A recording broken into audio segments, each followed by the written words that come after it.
Buona serata a tutti dal quartier generale di Varsavia per il calcio on the road a cura di Renato Toscano su Tele Sardegna Network. Ebbene, siamo al terzo giorno che ci vede protagonisti in questo tour davvero straordinario, una città meravigliosa.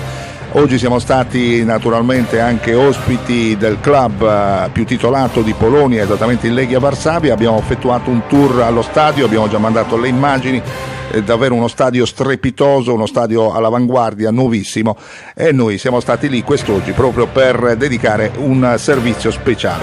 Domani saremo alle ore 18 ancora in diretta proprio per la partita di campionato della formazione del Legia Varsavia, che sta lottando fino alla fine, lotterà per vincere il titolo, così si potrà ripetere visto e considerato che è campione uscente. E poi ovviamente il nostro tour a Varsavia finisce, perché poi ci trasferiamo a sud, esattamente ci trasferiamo a Cracovia, in una città che ha visto ovviamente il Papa Giovanni Paolo II, insomma, essere amato da tantissime persone che poi lo hanno portato sul sagrato di Pietro e lo hanno eletto naturalmente Papa tanti anni fa, e poi è diventato addirittura santo dopo la sua morte, un uomo che è rimasto nel cuore di tutti noi.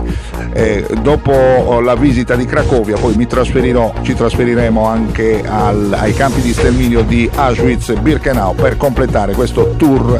Naturalmente era impossibile non andare in questo luogo per portare anche la testimonianza per quello che è accaduto nella storia ai danni degli ebrei da parte dei nazisti.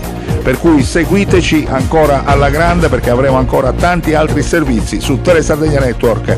Per oggi è davvero tutto dal quartier generale di Varsavia, la linea che può tornare alla regia.